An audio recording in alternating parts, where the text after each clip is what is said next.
नमस्कार. संगम स्पर्धा परीक्षा केंद्रामध्ये आपलं खूप खूप स्वागत आहे. 10 ऑगस्टच्या परीक्षेमध्ये आत्ता आपले इंटरव्ह्यूला 35 विद्यार्थी आहेत आणि आता एका आठवड्यामध्ये पुढच्या 10-15 दिवसांमध्ये म्हणजे मॅक्झिमम रिझल्ट येईल, तेव्हा तुम्ही आपले अजून रिझल्ट्स बघू शकता किंवा तुम्ही यूट्यूब चॅनलवरती जाऊन पण आपले शॉर्ट्समध्ये रिझल्ट बघू शकता. बॉम्बे हायकोर्टमध्ये नेहमी आपण टॉपर्स आणत असल्या कारणाने आपली जी बॅच आहे ती पण तुमच्या सगळ्या विद्यार्थ्यांची खूप एक रिकमेंडेड आणि मोस्ट पॉप्युलर अशी बॅच आहे. तर मागच्या वर्षी आपली जी बॅच झाली आहे ती क्रॅश कोर्स होती आणि या वर्षी आपण फाउंडेशन बॅच घेऊन आलेलो आहोत. मागच्या वर्षी आपले 35 विद्यार्थी, आता जे इंटरव्ह्यू चालू आहेत तिथे आपले 35 विद्यार्थी आहेत आणि एक 10-15 दिवसामध्ये तुम्ही पुन्हा आपलं नवीन घवघवीत यश आपल्या यूट्यूबच्या शॉर्ट्समध्ये बघू शकता. तर आता जी आपली बॅच सुरू झाली आहे त्याचे फीचर्स काय आहे, तुम्हाला काय काय मिळणार आहे हे नीट या लेक्चरमध्ये ऐका आणि त्यानंतर बॅचच्या फीचर्ससाठी किंवा ॲडमिशन कसं घेऊ याच्यासाठी कॉल्स करू नका, सरळ अभ्यासाला लागा. हे बघा, आपल्या सिलेबसमध्ये या सगळ्या गोष्टी आहेत. इंग्लिश 10 मार्क्सला, रिझनिंग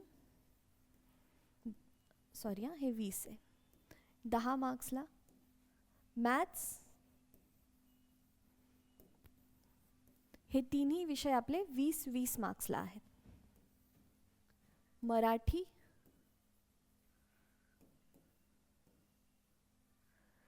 करंट अफेअर्स आणि कम्प्युटर,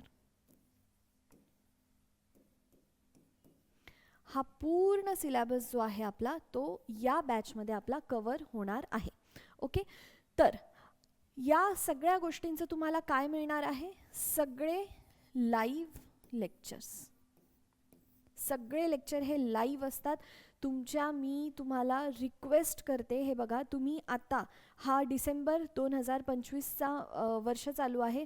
डिसेंबर 2026मध्ये जर तुम्हाला खरंच इथून एक स्टेप पुढे जायचं आहे आयुष्यामध्ये तर प्लीज कोणती रेकॉर्डेड बॅच जी असते ती घेऊ नका. कारण की हे बघा, तुम्ही समजा कंबाईनचा अभ्यास करत असाल तर तुम्ही त्या अभ्यासाने राज्यसेवेचा पेपर देऊ शकत नाही. दोघांची जरी आयोग एक आहे तरी दोघांची लेवल विचारायची वेगवेगळी असते. एक राज्यसेवेचा विद्यार्थी पण त्याला पाहिजे तसं तितक्या फास्टमध्ये ह्या कंबाईनचा पेपर देऊ शकत नाही. दोन्ही गोष्टींची डिमांड वेगवेगळी असते. आता जर तुम्हाला हे क्वेश्चन्स सोडवायचे आहेत तर ते कशा प्रकारे असतात हेही मी तुम्हाला पुढे सांगते, पण प्रत्येक बॅचचं त्याचं वेगवेगळं ॲनालिसिस असतं. तुम्ही आपल्या यूट्यूबच्या कोणत्याही व्हिडिओची कोणतीही कॉमेंट बघा, आपण संगम इथे एक्झॅक्टली ॲनालिसिस करून तुम्हाला पुढे लेक्चर्स प्रोड्यूस करतो. म्हणून प्लीज कोणतीही रेकॉर्डेड जुनी कोविडमध्ये झालेली अशा बॅचेस घेऊ नका. प्रत्येक वर्षी आयोगाची डिमांड बदलत असते आणि प्रत्येक वर्षी क्वेश्चन प्रत्येक वर्षाचं जाऊ द्या, 16 तारखेला जे इंटरव्ह्यूमध्ये क्वेश्चन्स होते बॉम्बे हायकोर्टमध्ये ते आज 18 तारखेला रिपीट होत नाही. प्रत्येक दिवसाला जर त्यांची मेंटॅलिटी चेंज होते तर ही तर अतिशय जास्त महत्त्वाची गोष्ट आहे. म्हणून प्लीज असं करू नका. तुमचं भवितव्य तुमच्या हातात आहे.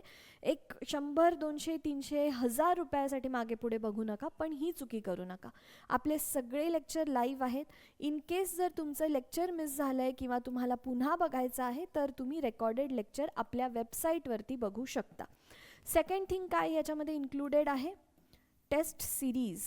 पूर्ण टेस्ट सिरीज याच्यात इन्क्लुडेड आहे.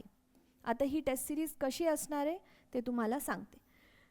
समजा आत्ता माझे इंग्लिशचे लेक्चर्स चालू आहेत आणि Monday, Tuesday, Wednesday, Thursday, Friday हे काही आपले लेक्चर्स होणार. सगळ्यात पहिली गोष्ट तर या टेस्ट सिरीजमध्ये जे आपण लेक्चरमध्ये शिकत आहोत, आज समजा माझं वर्ब चालू आहे आणि वर्ब तुम्ही शिकले आणि विषय संपला असं नसतं. कोणताही टॉपिक तुम्ही शिकले आणि बस लेक्चर संपलं, विषय झाला असं नाही. लेक्चरमध्ये आपण जे काही शिकत आहोत, एक छोटी कॉन्सेप्ट जरी असली तरी त्याच्यावरती आधारित लगेच दुसऱ्या स्लाईडवरती तुम्हाला 5-7 क्वेश्चन सोडवायला मिळतात. जर मी तुम्हाला फक्त ऑक्झिलरी वर्ब शिकवलं, ट्रान्झिट, इन ट्रान्झिट हे सगळे जर मी तुम्हाला वर्ब शिकवले तर त्या प्रत्येकावरती 5-7 क्वेश्चन लेक्चरमध्येच इन्क्लुडेड असतात. हे प्रॅक्टिस MCQs आहेत. त्यानंतर सेकंड टाईप, हे आठवडाभर आपण जे शिकलेलो आहोत ना त्याची टेस्ट तुम्हाला सॅटरडेला मिळते. आठवड्याभरामध्ये तुम्ही मराठीचा जेवढा सिलेबस कव्हर केलेला आहे त्याची तुम्हाला सॅटर्डेला टेस्ट मिळणार. आठवड्याभरात तुम्ही लेक्चर्समध्ये इंग्लिश जेवढं केलं आहे, रिझनिंग जेवढं केलं आहे, प्रत्येकाची वेगवेगळी टेस्ट सिरीज तुम्हाला मिळणार. ही असते आठवड्याची मिनी टेस्ट. आणि वन्स तुमचा सगळा सिलेबस कव्हर झालेला आहे तेव्हा बॉम्बे हायकोर्टसारखी 60 मिनिट्समध्ये 90 क्वेश्चन्स सोडवायची तुम्हाला एक टेस्ट सिरीज मिळते. आता बघा, तुम्हाला बऱ्याच टेस्ट सिरीज 500 वगैरे रुपयात पण मिळून जातील, पण ह्या ज्या टेस्ट्स आहेत त्या तुम्हाला एक्झॅक्टली बॉम्बे हायकोर्टमध्ये किती वेळ मिळतो आणि आज हा व्हिडिओ आल्यानंतर कुणी नंतर सेम याच्यावरती प्रेरित होऊन बनवेल, पण तुम्ही प्लीज समजून घ्या की कुठून तरी कॉपी करून पास होणं आणि खरोखर स्वतः अभ्यास करून पास होणं यामध्ये खूप फरक असतो.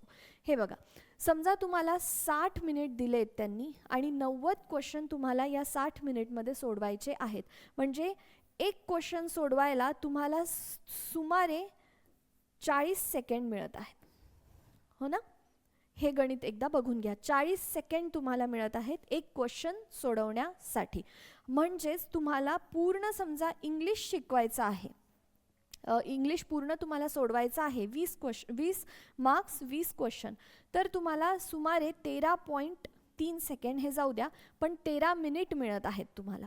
म्हणजे आम्हाला कोणतेही क्वेश्चन उचलले आणि तुम्हाला दिले असं नाही, मोठं पॅराजंबल दिलं किंवा मोठं तुम्हाला एरर स्पॉटिंग दिलं तर या बॉम्बे हायकोर्टच्या वेळेमध्ये ते बसणार नाही आहे. तुम्ही हा 13 मिनिटामध्ये हे 20 क्वेश्चन सोडवायचे, हे 13, त्यानंतर हे दोन्ही मिळून 13 आणि याच्यासाठी उरलेला वेळ. ठीक आहे, तर या स्वरूपात बनवलेली ही आपली टेस्ट सिरीज आहे, जेणेकरून ही जी बॉम्बे हायकोर्टची एवढी मोठी मेगा भरती आली आहे जी खरंच तुमच्यासाठीच आलेली असू शकते, जो कोणी हा व्हिडिओ बघत असेल त्यांच्यासाठी. तर प्लीज ह्या एका स्ट्रॅटर्जीनी अभ्यास करा, हवेत अभ्यास करू नका, तुटक अभ्यास करू नका की बाबा माझं हे 2-3 गोष्टी झालेल्या आहेत, मी फक्त एवढंच करतो, मी फक्त टेस्ट सिरीज घेतो, असं नाही. तुम्हाला जर लेक्चरमध्ये कळालं की बॉम्बे हायकोर्टचे महत्त्वाचे टॉपिक कोणते आहेत तरच तुम्ही इथे टेस्ट्स नीट सोडवू शकाल. आणि त्यानंतर थर्ड कॉम्पोनंट आपला, एक झालं लाईव्ह लेक्चर, टेस्ट सिरीज, आणि थर्ड आहे तुम्हाला नोट्स मिळणार आहेत, डिटेल्ड नोट्स. आता माझ्या कम्प्युटरच्या लेक्चर्समध्ये तरी मी तुम्हाला एक्झॅक्टली नोट्स देते, तुम्हाला पेन पण उचलायची गरज नाही, फक्त मी जे शिकवत आहे ते ऐकायचं, नोट्सवरती बघायचं. मागच्या वर्षी तुम्ही आपल्या ह्याच व्हिडिओ झाल्यानंतर लाईव्ह सेक्शनमध्ये जा यूट्यूबमध्ये, 10 पैकी 9 क्वेश्चन आपल्या कॉम्प्युटरमधनं आले होते. इंग्लिशमध्ये पण तुम्हाला, इंग्लिश मराठीमध्ये तुम्हाला वर्गामध्ये नोट्स एक्झॅक्टली तुम्हाला डिक्टेट केले जातील आणि नंतर ह्या मोठ्या नोट्समधनं शॉर्ट नोट्स कसे बनवायचे हे पण आपण शिकवणार आहोत. वोकॅबलरीचा जो पार्ट आहे तो तुम्हाला फक्त खूप सारे PDFs देऊन होणार नाही आहे, आम्हाला खरंच विद्यार्थी पास करून घ्यायचे आहेत, एक फक्त कर्म करायचं म्हणून करायचं असं नाही. लेक्चरच्या एंडिंगला मी एक 10-15 मिनिट्स तुम्हाला सिनॉनिम, अँटोनिम, इडियम्स, फ्रेजेस या सगळ्या गोष्टी घेऊन येते. म्हणजे काय होतं, वर्गामध्ये जेव्हा तुम्ही शिकत असता किंवा जेव्हा तुम्हाला टीचर शिकवतात तेव्हा एक्झाममध्ये ते रिकलेक्ट व्हायला सोपं जातं. जितकं तुम्ही एकटेच केलं, याचा मीनिंग हे आहे, हे म्हणजे हे आहे, त्यांनी जास्त पाठ राहत नाही, राहतं ऑब्व्हियसली, बट जर टीचरनी तुम्हाला वर्गामध्ये शिकवलं तर त्याचा एक एक्सपिरियन्स वेगळा असतो, परीक्षेमध्ये त्याचा रिझल्ट वेगळा तुम्हाला मिळतो. सेम इंग्लिशमध्ये, सेम मराठीमध्ये आपण हे करणार आहोत. रिझनिंग, मॅथ्समध्ये तुम्हाला काही आपण शॉर्ट फॉर्म्युलाज वगैरे देणार आहोत. कॉम्प्युटरच्या तर मी पूर्ण तुम्हाला नोट्स देणार आहे. करंट अफेअर्स अतिशय महत्त्वाचं आहे, तुम्हाला तिथे हिस्ट्री, जॉग्रफी जरी मेन्शन्ड आहे तरी तुम्हाला डायरेक्ट असे क्वेश्चन्स येत नाही, बॉम्बे हायकोर्टची स्थापना कधी झाली होती. जर तुम्ही कोणता रेकॉर्डेड क्लास घेतला आणि त्याच्यामध्ये इकॉनॉमिक्स, जॉग्रफी, हिस्ट्री, पर्यावरण सगळ्या गोष्टी आहेत तर तुम्ही तुमचा वेळ वाया घालवत आहात. बॉम्बे हायकोर्टकडे तितका वेळ नाही आहे. या गोष्टी फक्त 10 मार्क्सला आहेत आणि त्यामध्ये पण करंट रेलेव्हंट तुम्हाला क्वेश्चन येतात. मागच्या 6 महिन्यांमध्ये जर गोदावरी न्यूजमध्ये होती तरच तिच्यावर क्वेश्चन येऊ शकतो, पण आपण मागच्या वर्षीचे जर पेपर बघितले तर जॉग्रफी, पॉलिटीवरती तुम्हाला क्वेश्चन्स येत नाही. इथून पुढे येणार नाही का मॅम? 100% येणार नाही, पण तरी करंट अफेअर्सला धरून जर काही गोष्टी असल्या तर आपण इथे तुम्हाला नोट्स देतो, नोट्सच्या बाहेर इथून क्वेश्चन्स येत नाही. ठीक आहे. तर ही पूर्ण बॅच आपले फर्स्ट 50 स्टुडंट्स होईपर्यंत 4999मध्ये आहे. ठीक आहे. यामध्ये आता तुम्ही बघा की तुम्हाला टेस्ट्स पण मिळत आहेत, हाय क्वालिटी लेक्चर्स, जेणेकरून आज 35 विद्यार्थी इंटरव्ह्यूला आहेत, तुम्हीही असू शकता याच्यामध्ये पुढच्या वर्षी, आणि नोट्स या सगळ्या गोष्टी आहेत. आता ही बॅच कशी घ्यायची, तर फक्त तुम्ही गुगलवरती जायचं, संगम स्पर्धा.com असं सर्च करायचं आणि आपली ही जी वेबसाईट आहे ही उघडेल. इथे तुम्हाला बऱ्याच ठिकाणी बॉम्बे हायकोर्ट क्लर्क इथे दिसत आहे, किंवा तुम्ही इथे बघू शकता बॉम्बे हायकोर्ट क्लर्क इथे आहे. कुठेही तुम्ही गेले तर तुम्हाला बॉम्बे हायकोर्ट क्लर्क जिथे दिसत आहे तुम्ही फक्त क्लिक करायचं त्याच्यावरती, आणि इथे बॅचचे सगळे फीचर्स आहेत. फायनली तुम्ही इथून लॉग इन केल्यानंतर किंवा साइन अप केल्यानंतर, जर तुमचं अकाउंट ऑलरेडी असेल संगमवरती तर तुम्ही लॉग इन करायचं. जर तुम्ही नवे असाल आपल्या इथे तर तुम्ही इथे साइन अप करायचं आणि मग हा कोर्स तुम्ही बाय करू शकता. ठीक आहे. जर तुमच्यासारखेच विद्यार्थी आज बॉम्बे हायकोर्टमध्ये इंटरव्ह्यू देत आहात ह्या एका क्रॅश कोर्सच्या बॅचनी, तर फाउंडेशन बॅचमध्ये तर तुम्ही किती फ्लाइंग कलर्सनी पास होऊ शकता याचा थोडा विचार करा. ठीक आहे. तर आता अजून बॅच रिलेटेड काही डाऊट्स असतील तर मला कॉमेंट करा, मी कॉमेंटमध्ये तुम्हाला हेल्प करेल. ओके. फॉर्म प्लीज नीट भरा सरांनी आणि मी. ठीक आहे बाबा, मला माहिती आहे माझे विद्यार्थी कधीच, आपले जे विद्यार्थी आहे ते कधीच आपल्याला असं बोलत नसतात. कोणी दुसरे लोक असतील, पण शिक्षकाचं काम आहे त्याच्या विद्यार्थ्याला अचूक माहिती देणं. फक्त ॲडमिशन मिळवण्यासाठी हो हे पण सर्टिफिकेट चालेल, हो तो पण कोण पोलीस पाटील पण चालेल वगैरे, ह्या गोष्टी चालत नाही. विद्यार्थ्याचं भवितव्य शॉर्टलिस्ट होत असताना तुम्ही रिजेक्ट होऊ शकता. म्हणून प्लीज आपण जी माहिती देत आहोत आपले तिथे बॉम्बे हायकोर्टमध्ये आपण 20 पासून 23 आपले टॉपर्स आहेत, बऱ्याच गोष्टी आहेत. तर आपण एक पूर्ण ॲनालिसिस करून तुमच्यासमोर पब्लिक प्लॅटफॉर्मवरती कोणती माहिती देतो. जर कुणाला वाईट वाटलं असेल, जर तुमच्याकडे ते डॉक्युमेंट्स नाही आहे म्हणून वाईट वाटलं असेल, तर आय एम एक्स्ट्रीमली सॉरी. पण ते डॉक्युमेंट्स नसतील तर तुम्ही खरंच परीक्षा देऊ शकत नाही. टायपिंगची मला माहिती आहे जानेवारीमध्ये परीक्षा आहे, पण त्या टायपिंगच्या पुढच्या डेटच्या सर्टिफिकेटचं काहीच महत्त्व नाही आहे. 8 डिसेंबरच्या आधी तुमचं पाहिजे टायपिंगचं सर्टिफिकेट. कॅरेक्टर सर्टिफिकेट खरंच मी सांगितलं तेच लोक पाहिजे आहे, हे मी नाही सांगते.